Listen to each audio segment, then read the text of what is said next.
ბიზნეს სამყაროს პროფესიონალები ჟურნალისტის როლში. საინტერესო თემებით და სტუმრებით მხოლოდ კომერსანტზე. ყოველ ორშაბათს, სამშაბათს, ხუთშაბათს და პარასკევს 16 საათსა და 10 წუთზე. გადაცემა პროფესიონალები კომერსანტზე. FM 95.5. პროფესიონალები კომერსანტზე. ირაკლი მაკალათიესთან ერთად. მოგესალმებით. კომერსანტის პირდაპირ ეთერშია პროფესიონალები. მე მისი წამყვანი ირაკლი მაკალათია ვარ. დღევანდელი გადაცემის თემა გახლავთ საბანკო სექტორის შეფასება საქართველოში და ამ თემაზე სასაუბროთ დღეს სტუმრად მოვიწვიეთ ბატონი დავით ასლანიშვილი, ეკონომიკის დოქტორი, ეკონომიკის ექსპერტი და ამ თემაზე ვისაუბრეთ ბატონ დავითთან ერთად. მოგესალმებით და მადლობას გიხდით მობრძანებისთვის. რაც შეეხება დღევანდელ ჩვენს თემას, საქართველოს საბანკო სექტორი ქართული ბიზნესის ერთ-ერთი ყველაზე წარმატებული სექტორად შეგვიძლია მივიჩნიოთ. შეგვიძლია ასევე შევაფასოთ ქვეყნის ეკონომიკის განვითარების დონეს საბანკო სექტორი ბევრად უსწრებს. ამასთან მოსახლეობა არ არის გადახდისუნარიანი, მოსახლეობა ბანკში ძირითადად სამხარებლო სესხისთვის მიდის. საქართველოში დაბალი ეკონომიკური აქტივობის შედეგია ის, რომ არა ყველა შემთხვევაში მართალია, მაგრამ მოსახლეობა სესხებს ძირითადად იღებს არა იმისთვის, რომ ბიზნესი განავითაროს, არამედ მოიგვარონ სოციალური პრობლემები, რომელიც მათ შორის წარუმატებელი ბიზნესის შედეგადაც ექმნებათ. პირველი კითხვა, რაც მინდა ბატონ დავით დაგისვათ, ფინანსური ბაზრის ყველაზე დიდი მოთამაშე დღეს გახლავთ საბანკო სექტორი. როგორ დაახასიათებთ არსებულ საბანკო სისტემის მდგომარეობას ჩვენს ქვეყანაში? თქვენ სწორად შენიშნეთ, რომ საფინანსო სისტემის ერთ-ერთი რგოლი, წამყვანი რგოლი, კომერციული საბანკო სექტორია საქართველოში ყველაზე კარგად განვითარებული, მე ვიტყოდი ერთადერთი რაც განვითარებული ეს არის საბანკო სექტორი. ფაქტობრივად ადგილი აქვს სრულ ასე ვთქვათ მონოპოლიზაციას გარკვეული თვალსაზრისით მთელი საფინანსო სისტემა ჩვენ აღქმული გვაქვს როგორც კომერციული საბანკო სექტორი, რამე თუ სხვადასხვა საკანონმდებლო მე ვიტყოდი ასე მახინჯი ინიციატივების შედეგად კომერციულ ბანკებმა ხელთ იგდეს დანარჩენი საფინანსო სისტემის რგოლი საქართველოში და ამ დროს ფაქტობრივად აღარ გვაქვს საფონდო ბაზარის, რომელიც არის კომერციული ბანკების ხელში, სადაზვერვო სფეროს ფაქტობრივად კომერციული ბანკების ხელში და სხვა დარგებით სხვათა შორის. ეს არის როგორც ჩანს განვითარების სახეზე განვითარების ეს ვექტორი და რაც თქვენ ბრძანებთ მოსახლეობის თაობაზე, ნამდვილად არაკარგი ცხოვრების გამო ხდება ის, რომ მოსახლეობა სხვადასხვა საჭიროებიდან გამომდინარე, არა ბიზნეს საჭიროებიდან იძულებულია მიმართოს სესხის აღებას კომერციულ ბანკში, რამე თუ სხვა ალტერნატიული საშუალება და წყარო, არც სარჩო, არც წყარო უბრალოდ არ გააჩნიათ. ამიტომ ადამიანს როცა ერთ-ერთი ალტერნატივა რჩება რესურსი ან ფულადი რესურსი მიიღების, ის იძულებულია დათანხმდეს ასეთ საკმაოდ ძვირ რესურსს გულისხმობს საერთაშორისო მასშტაბებთან შედარებით, რაც არსებულ სიტუაციაში საქართველოში მოქმედ კომერციულ ბანკებს გააჩნიათ. ბანკების მიერ შეთავაზებულ მომსახურებაში ცხადია მაღალი არის საპროცენტო განაკვეთები. აი და ამ მაღალ საპროცენტო განაკვეთების არსებობას ბანკები ძირითადად მაღალი რისკის ფაქტორებად ხსნიან. აი თქვენი აზრით, რამდენად რისკიანია მოცემული ბაზარი და არის თუ არა ეს ერთადერთი გამართლებული მიზეზი, რაც მოყავთ ბანკებს ხშირად? მოდით ასე ვთქვათ, რომ ის რაც საბანკო სექტორმა გამოიარა პროცენტები ბოლო საერთოდ 20 წლის მანძილზე შტამბეჭდავი კლება გვაქვს, 90-იან წლებში 95 მე გულისხმობ სამოქალაქო ომის პერიოდში, შემდგომ სტაბილიზაციის პროგრამის შემდგომ სიტუაციაშიც კი საპროცენტო განაკვეთი საქართველოში რომ ვიცოდეთ თუ იმეს თქვათ არ იცის ან უბრალოდ აღარ ახსოვს, სადღაც 48-დან 72% წლიურ განაკვეთამდე ადიოდა კომერციულ ბანკებში სესხებზე. და საერთოდ სესხები იყო ხელმისაწვდომობა, მათ იყო ძალიან დაბალი. ეს სესხების კი ასეთი პროცენტით მხოლოდ რამოდენიმე ბიზნეს ჯგუფზე იყო ხელმისაწვდომი და ხელეწიფებოდათ მისი აღება. ეხლა პროცენტები რა თქმა უნდა მკვეთრად არის დაკლებული, შედარება არ არის. შორს რო არ წავიდოთ იმასაც გეტყვით, რომ ლარის შემოღებისას 95 წელს მთელი საქართველოს საბანკო სისტემის დოლარის ოდენობა რა საბანკო არხებში შეადგენდა სულ 10-დან 15 მილიონ დოლარს. მეტი ფიზიკურად არ იყო. ეხლა მარტო დოლარის მასა, უცხოური ვალუტის მასა, ძირითადად დოლარის კომერციულ ბანკებში ამ 15 მილიონიდან დღეს უკვე სადღაც 20 წლის განმავლობაში გაიზარდა 3 მილიარდ 300 მილიონ დოლარამდე, მარტო დოლარზე მაქვს საუბარი. ანუ რა თქმა უნდა ზრდა დიდია. ლარის მასაც რა თქმა უნდა გაზრდილია. იმ პერიოდში იყო სადღაც 200-300 მილიონი ლარი, ამჟამად სახეზე გვაქვს 6 მილიარდს გადაჭარბებული ლარის მასა მიმოქცევაში, რაც თვითონ ხელმისაწვდომობას რესურსის, რა თქმა უნდა, მეტყველებს რომ უფრო მეტი გაჩნდა და ბიზნესის განვითარებაც ამ ბოლო 20 წლის მანძილზე რაღაც სამბეჭდავია. თუმცა რა თქმა უნდა სხვადასხვა ფაქტორების გამო იქნება სამოქალაქო ომის ნაშთილობა, საბჭოთა კავშირის თავის დროზე ნგრევა, რაც ჩვენ სამწუხაროდ არა ევოლუციური, ამით რევოლუციური გზით წავედით, გულისხმობ ბალტიისპირეთის გზა რა თქმა უნდა ჯობდა და სხვა ქვეყნების მარტო აქ მოხდა ისეთი კატაკლიზმები, რაც იყო გადატრიალება, სამოქალაქო ომი, ეს ყველაფერი საკმაოდ უმძიმეს ტვირთად დააწვა ეკონომიკას, ფინანსის მთავარ სიზილს დაუწვა სისტემას, რასაც საბანკო საფინანსო სფერო ქვია. მრავალი გაკოტრებული კომპანიებიც შეიძლება ახალ თაობას არ ახავს, მაგრამ საქართველოში იყო მრავალი ფინანსური პირამიდა, ათში ქოლორი, ოქრო, საწმისი და მით თვეში 30-50% კიდევდა მოსახლეობას აიღებდნენ ფულს და მერე გაქრებოდნენ, მერე ხდებოდა თქვა ტრანსფორმაცია საბჭოური ბანკებს. ამოკლედ ეს თელი ისტორიული პერიპეტიები რო გამოვიარეთ, ამის ფონზე არსებული 15-16%, რაც არის საშუალოდ თქვა ყველა სესხზე არა, არის სესხები რომელიც 7-8%-ის ფარგლებშიც მერყეობს და არის რაღაც 20-ზე სადაც არის, მაგრამ საბანკო სისტემაში არსებული სესხები რა თქმა უნდა შეუდარებლად უკეთეს მდგომარეობაშია. თუმცა ძვირია საერთაშორისო სტანდარტთან მიმართებით. მაგალითად იპოთეკური სესხი, რომელიც ბალტიისპირეთში იქნება თუ ევროპაში სადღაც 1-2%-ია 20-30 წლის თქვა იპოთეკური სესხის შემთხვევაში, ჩვენთან ჯერ 30 წელს უკვე სათუო 10-15 წლის განმავლობაში თუ იღებთ ეს სადღაც მერყეობს გააჩნია ბანკს და სიტუაციას 10-15 შეიძლება ცოტა მეტი პროცენტის ფარგლებში, ანუ 8-10ჯერ და მეტჯერ უფრო ძვირია. რა თქმა უნდა ძვირია და ახრივ ან ფინანსურ რისკებზე, რასაც ბანკები გულისხმობენ, პირველ რიგში საუბარია საქართველოს არ არის გაჯერებული ფინანსური რესურსით. აი რატომ არ არის გაჯერებული? მე ვთვლი რომ აქ რამოდენიმე მიზეზი ერთად არის, ეს არ არის მარტო რისკიანობა. ეს არის საფონდო ბაზრის განუვითარებლობა, რასაც ბანკებმა მოიშორეს თავის კონკურენტი და უბრალოდ დაეპატრონեն ამ ალტერნატიულ რესურსს. ანუ არ არის მარტო ვიცით საბანკო სესხი და დასრულდა და მეორე პრობლემა რაც ამ სიტუაციაში იჩენს თავს, ეს არის რომ თვითონ აი ჩვენი წამყვანი კომერციული ბანკები თავს არიდებენ აქვე თავის სტილში, ასე ვთქვათ, მოსახლეობის ჩართვას. გულისხმობ რომ წამყვანი ბანკების აქციები რატომღაც მხოლოდ ლონდონის ბირჟაზეა, როცა შესაძლებელია ლარჩი შევთავაზოთ ჩვენივე მოსახლეობის თავისივე კლიენტურას, რომ იყვნენ მათივე მეწილეები. ეს პირიქით მისასალმებელია და ეხლა მართალია მოხდა გაერთიანება სოციალ ჯენერალის და ვთქვათ რესპუბლიკა ბანკის და TBC ბანკის და რესპუბლიკა ბანკის აუქციონური პროგრამაც არსებობს მაგ ბანკში, სადაც ყველა თანამშრომელს პირდაპირ უკაცრავად და სკამზე მიმული გააჩნია, ვთქვათ, ესეთი პაკეტი. კარგით, მადლობთ ბატონო დავით. პირველი ბლოკი ამით სრულდება, ჩვენ რეკლამაზე გავდივართ და რეკლამის შემდეგ დავბრუნდებით მეორე ბლოკში. პროფესიონალები კომერსანტზე ირაკლი მაკალათიასთან ერთად. ჩვენ კვლავ ბრუნდებით ეთერში. ვაგრძელებთ თემაზე საუბარს. ბატონო დავით, შემდეგი კითხვა რაც მინდა დაგისვათ, საკმაოდ აქტუალური თემა ბოლო პერიოდში ეხება საბანკო გაერთიანებებს, ასე ვთქვათ. თქვენი მოსაზრებით როგორ შეაფასებთ პირველ რიგში TBC ბანკის და ბანკი რესპუბლიკას გაერთიანებას და როგორ გადანაწილდება საბანკო სტრუქტურა ამ ბაზარზე? რას უნდა ველოდოთ? ესე იგი გაერთიანებამდე მოდით ასე ვიტყვი რა ვითარება ქონდა.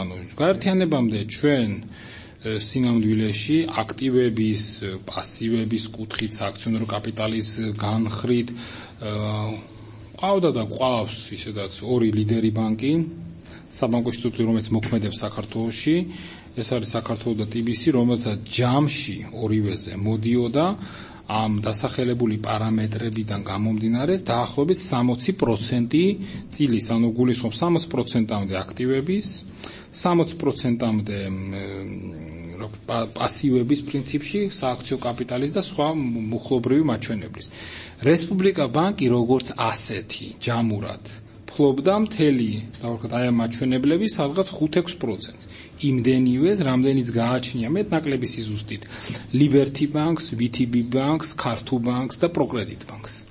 ამ 4-ს ცოტათი კიდევ ჩამორჩება ბაზის ბანკი, ტერა ბანკი და ხალიკ ბანკი. ანუ საკმაოდ ისეთი დაძაბული დოღივით სიტუაცია არის. კიდევ უფრო ქვევით არის პაშა ბანკი, ფინკა ბანკი, იშბანკი, პროგრეს ბანკი, ანუ თქვა აქამდე, ანუ ეს ვითარება არის. ახლა დანარჩენ ბანკებს აღარ ჩამოთვლის 19 ბანკი საქართველოს სინამდვილეში.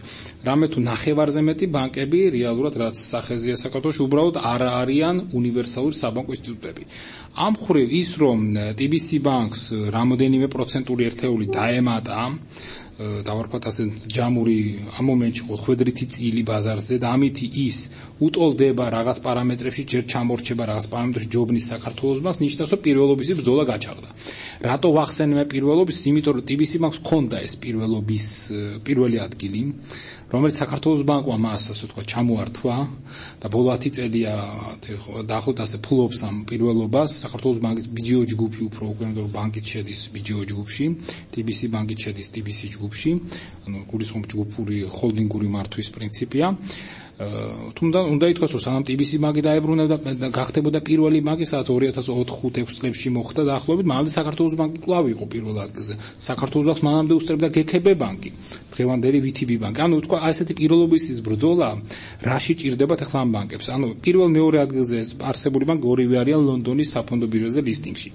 მე აქ მაქვს წამოღებული რომ ამ ერთ-ერთის ან მეორეს ამონაწილე და ორივე ამაყობს ერთ ყველა ამონაწილეში წერია მაგალითად რომ TBC ბანკი რომ არის წამყვანი უნივერსალური ბანკი რომ ფლობს ბაზრის თქვათ ამდენ პროცენტ მიკროსაფინანსო სესხების ამდენ პროცენტს სესხების ამდენ პროცენტს მთელი ქვეყნის კლიენტურის ამდენ პროცენტს ანუ ეს მათთვის არის ერთი მხრივ რეკლამა და პრესტიჟი ანუ ფასით გარკვეულწილად აქციის და სანდოობა ინსტიტუტის მიმართ აქციონერების მხრიდან ლონდონის პრემიერ ლისტინგში თუ სხვა როგორც საქართველოს ბანკის ასევე TBC-ის დაფუძნებულია რაღაც ნაწილში იმაზე რომ რამდენ მყარად არის ეს ინსტიტუტი ანუ ის რომ თქვენ ფლობთ ან წილში ხართ ანუ აქციებს ფლობთ თუ ობლიგაციებს ჯერჯერობით აქციები აქვს უფრო გამოშვებული ამ ბანკს რომლის უკან დგას მთელი ქვეყნის მასშტაბით არსებული კლიენტურის ამხელა ბაზა სესხების ამხელა ბაზა ეს თქვენ მდგრადობას უკვე უზრუნველყოფს და უფრო მეტი ინტერესი ჩდება ინვესტორების მხრიდან ამიტომ ეს პირველობის დოღი მათ შორის ამ ხრივაც არის სტიმულირებული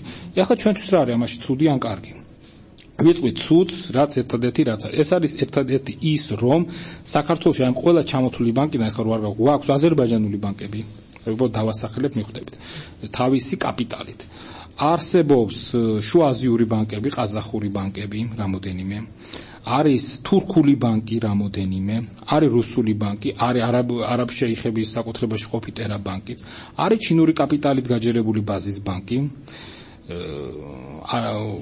გვაქვს თქვა საერთაშორისო ფონდების ფლობელობაში მყოფი საქართველოს და TBC ბანკი, რამე თუ მანდ არ იკვეთება კონკრეტულად არც ფიზიკური პირი ვინმე ფლობს ამ ბანკს, აღარ ვამბობ მოგო დიდი ხანი რომ ბანკები არიან ქართული ბანკები, არც ერთი აღარ არის საქართველოს დარჩენილი ბანკი ქართული, რამე თუ აქ ჩვენი რეზიდენტი ანუ თქვა საქართველოს დავადებულ გაზდირი არც ერთ ბანკში არ ფლობს გადამწყვეტ პროცენტ და წილს, მაგალითად ჩემი დათვლებით TBC ბანკში თქვათ რეზიდენტები, რასაც შეიძლება უწოდოთ, ადგილობრივი წარმოშობის, ფლობენ დაახლოებით 25%-ს თუ თქვათ ზუსტად მაგ დათვლები განხორციელდა. დანარჩენ 65%-ს უკვე ისედაც ფლობენ საერთაშორისო ინვესტორები.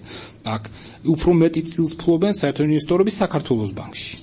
სხვა ჩვენს არის საინტერესო რომ ერთი იგივე ინვესტორი ყავს 6-7%-ში, მაგალითად საქართველოს და TBC ბანკი, შროდერ ინვესტმენტ მენეჯმენტი ფლობს ორივე ბანკში 6% ბანკების მონაცემების საფუძველზე. ანუ მე მინდა ვთქვა რომ ანუ ამ ხრივ აი რესპუბლიკა ბანკის მიერთება თუ არ მიერთება ამ კონტექსტში უფრო განხილვა ხა მინუსი.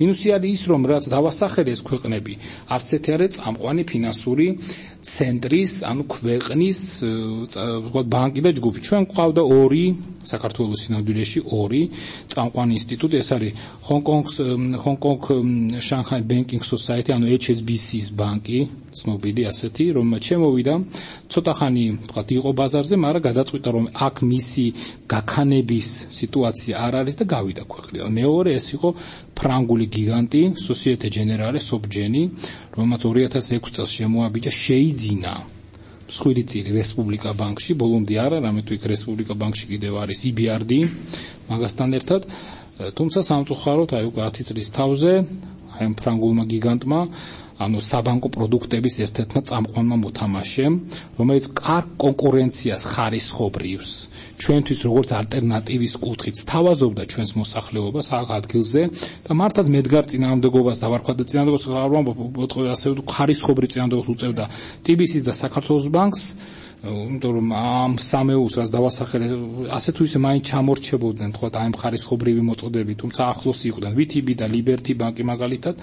პროკრედიტ ბანკმა სამწუხაროდ არ ვამბობ რომ დატოვა საქართველოს ბაზარი, თუმცა მაგან მიყიდა გარკვეული ბაზრის წილი პორტფელის წილი TBC ბანკს და ამ ხრივ დიდი აქტიურობა პროკრედიტ ბანკის უფრო ონლაინ მომსახურებაზეა გადასული და რაღაც ესეთ ონლაინ მართვაზე და აქტიურობაც აღარ იგრძნობა. ანუ ამ ხრივ დავკარგეთ დავარქვათ ასე ხარისხობრივი მაჩვენებლის მქონე საკმაოდ ისეთი საინტერესო სტრუქტურა. ანუ ეს იგივეა რომ ეხლა თქვა თქვენ აპირებთ მოგზაურობას რომელიღაც ქვეყანაში უფრო გავიგოთ რას ნიშნავს.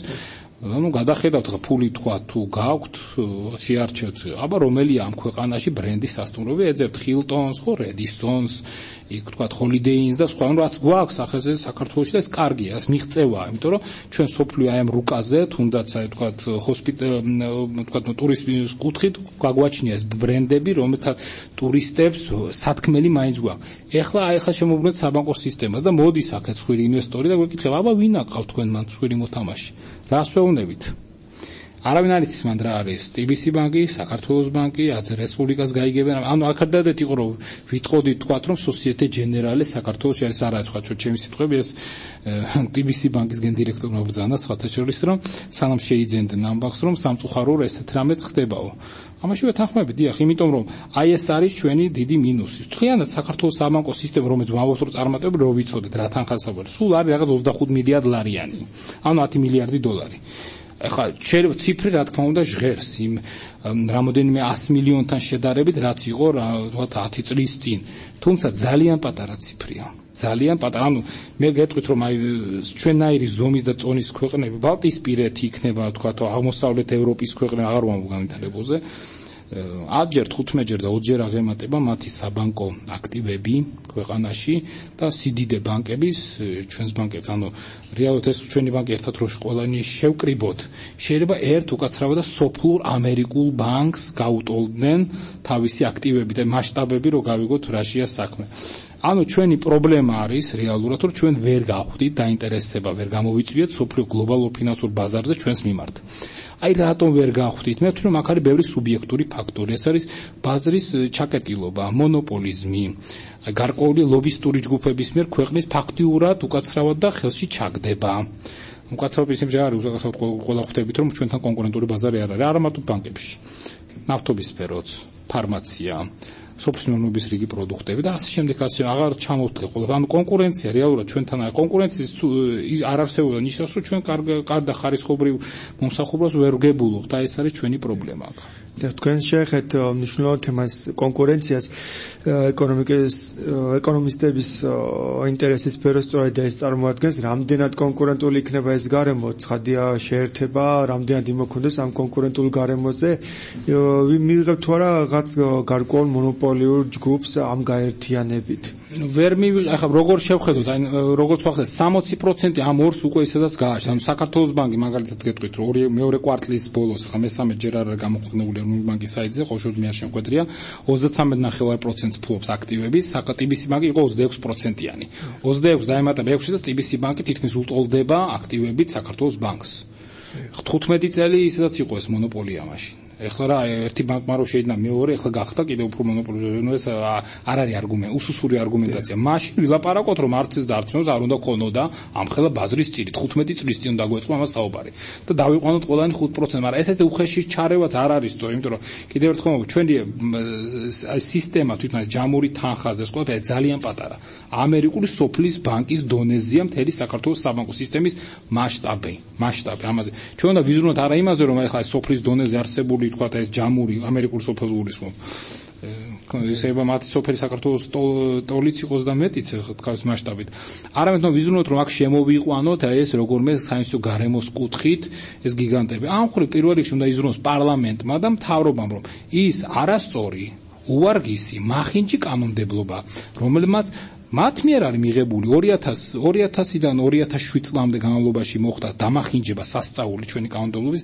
ეხლა 2007-8 წელს დამანგრეველი კანონები ეხლაც მოქმედებს, უკეთ წერია. პირველ რიგში ურსობს საფონდო ბაზას, რომელიც არის ალტერნატივა აი ამ საბანკო სფეროსი და რომელიც ეხლა არის უკვე მარტო საქართველოსნაირი სიტუაცია შეიძლება იყოს, რომ კონკურენც ფლობს, ასე ვთქვათ, საბანკო სექტორი სრულად 60% აქვს, 58% აქვს ბირჟის ნაყიდი. რეგისტრატორული კომპანიები ბანკების საკუთრებაშია, საბროკერო კომპანიებიც კომერციული ბანკების ფილიალებია. მოკლედ ეს უკვე ეს რომ მოუყვეთ უცხოელს, თქვა და უცხოელს გულისხმობს საფინანსო წამყვანი ცენტრებიდან. უბრალოდ ან შოკირებული იქნება, ან ღიმილის მონგრელი სიტუაცია მიხვდება, რასთან აქვს საქმე და ასეთ სიტუაციაში საუბარი კონკურენცია და მონოპოლია საერთოდ აი როგორ გითხრათ, აი უადგილოს კი არ ვიტყვი, რომ არგუმენტს არ არსებობს არგუმენტი. ამიტომ ჯერ სანამ არგუმენტამდე მივა, მაშინ შევცვალოთ ის ყველაფერი კანონმდებლობა, მივცეთ შესაძლებლობა მოსახლეობას ალტერნატიულ რესურსით ისარგებლოს. საფონდო ბაზას რო შევეშოთ, საკუთარ სახელმწიფოს ჩვენი მოსახლეობა ფულს ვერ ასესხებს. სახელმწიფო ფასიანი კახალდების ბაზრის მონოპოლიზაციას კი მოახდინეს საქართველოს პარლამენტის, საქართველოს მთავრობის, არ გულისხმობ კონკრეტულად რომელიმეს. მე საუბარი მაქვს 15 წლიან, ასე ვთქვათ, ცუდ ტრადიციაზე. 15 წლის განმავლობაში მოხდა დებულებების დამახინჯება. ჩართული იყო 15 წლის განმავლობაში, გულისხმობ, არ არის კონკრეტულად ვთქვათ ჯგუფზე ან პოლიტიკურ ვთქვათ მიმართულებას საუბარი 15 წელზე ყველა მოიცვალა მე მგონია პარლამენტიც, მთავრობაც, სამინისტროებით, ეროვნული ბანკების ყველაფერი. ან აი ამ ისეთ დებულებები ისე დამახინჯდა მაგალითად რომ ადრე იყოს შესაძლებელი ობლიგაცია მაგალითად სახელმწიფოსთვის გესესხებით ეს ერთ-ერთი ინსტრუმენტი 100 ლარში. ეხლა რომ საკუთარ სახელმწიფოს ჩვენ ვასესხოთ ფული 50000 ლარი მინიმუმ ჯიბეზე უნდა ვიქონიოთ, ნაკლები არ შეიძლება. მარტო კომერციულ ბანკში უნდა წავიდეთ, კომერციულ ბანკს უნდა უთხრათ თქვენი პროცენტი თანხა და ხელი მოაწევოთ და კომერციული ბანკის მენეჯერი, რომელსაც თავისი ფული წააგს გასანთავსებელი, ედროულად აუქციონს წარმოედგინეთ. ხედავს თქვენ ის აწერს ხელს.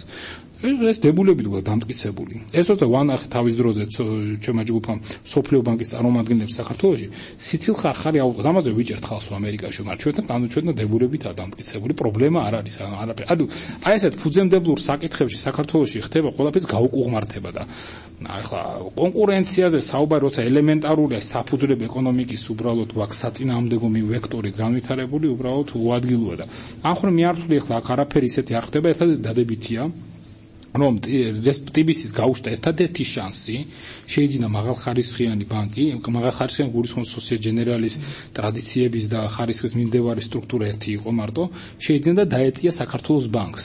ეხლა მეორეც შეეცდება რომ რაღაცნაირად განიმტკიცოს პოზიციები, ეს ჩვენთვის კარგია.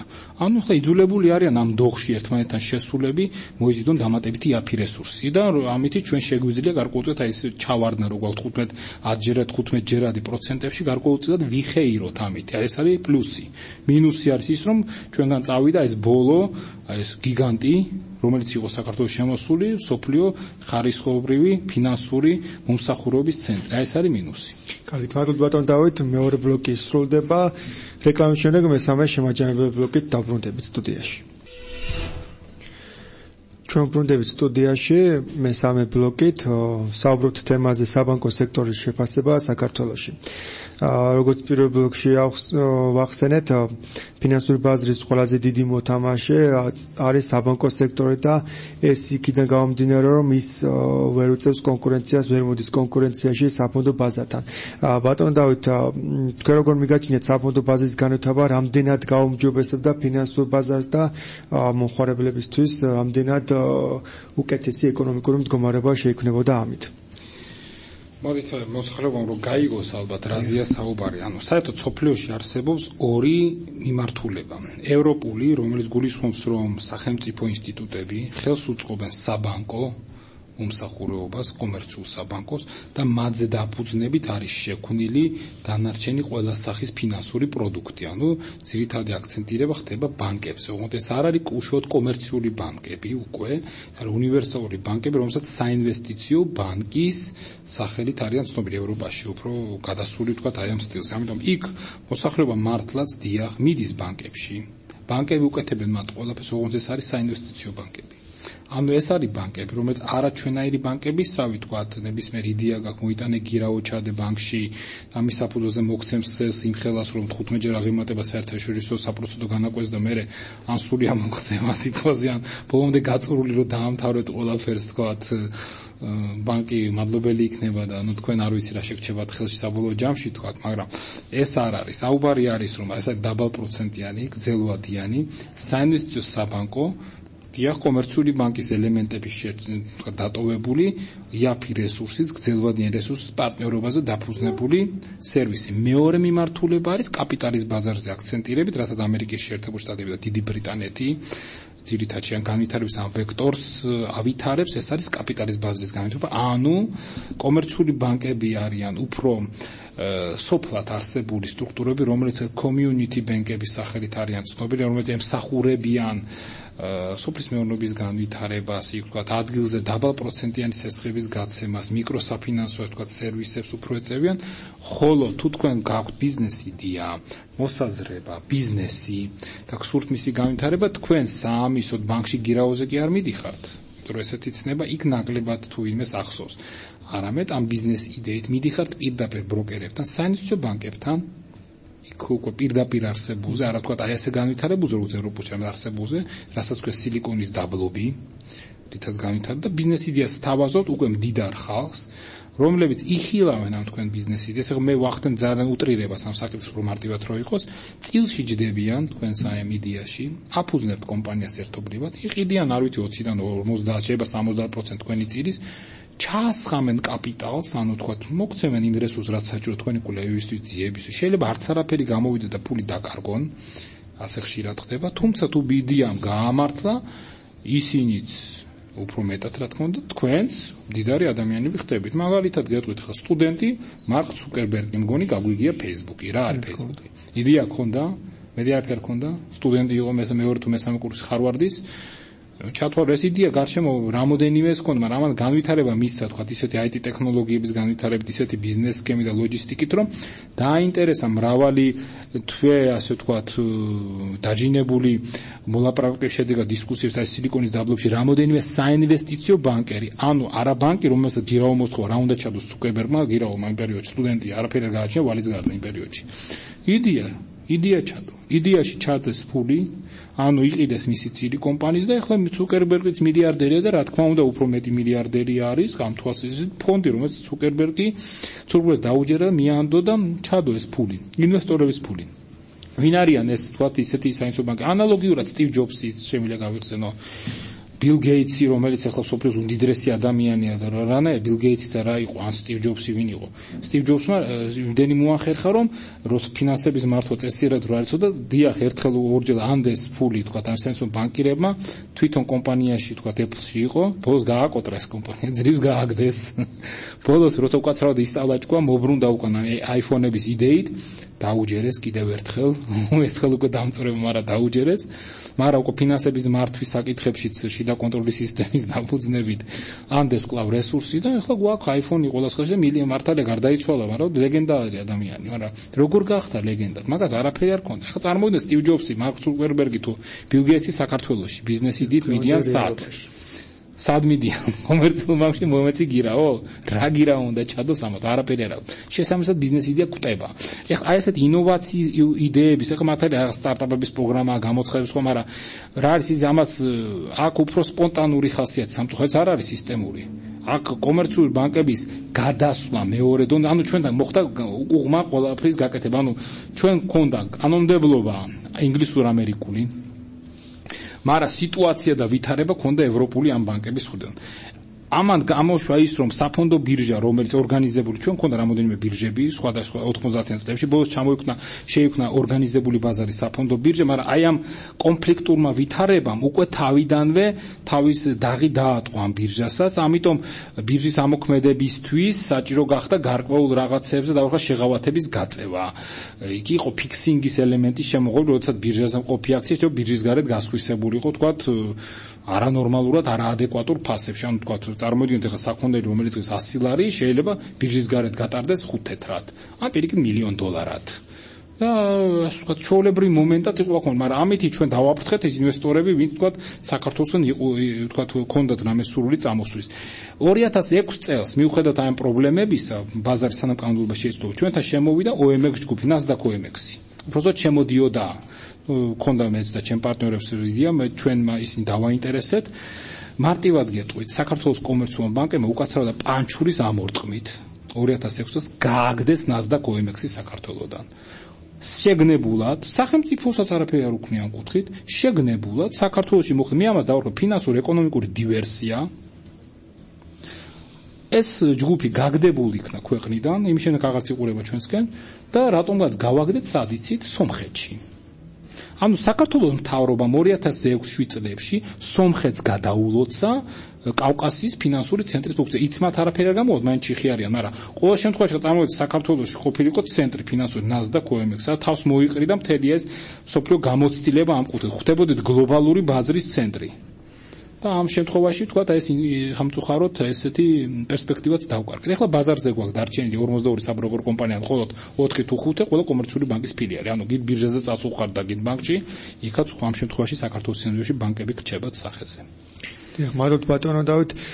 ჩვენ ამ თემაზე მომდევნო გადაცემაშიც გვექნება საუბარი კონკრეტულად საფონდო ბაზრის განვითარებაზე, მის პერსპექტივებზე.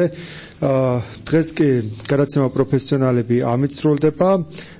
მე მომდევნო გადაცემამდე გემშვიდობებით, კარგად ბრძანდებოდეთ. პროფესიონალები კომერსანტზე ირაკლი მაკალათიესთან ერთად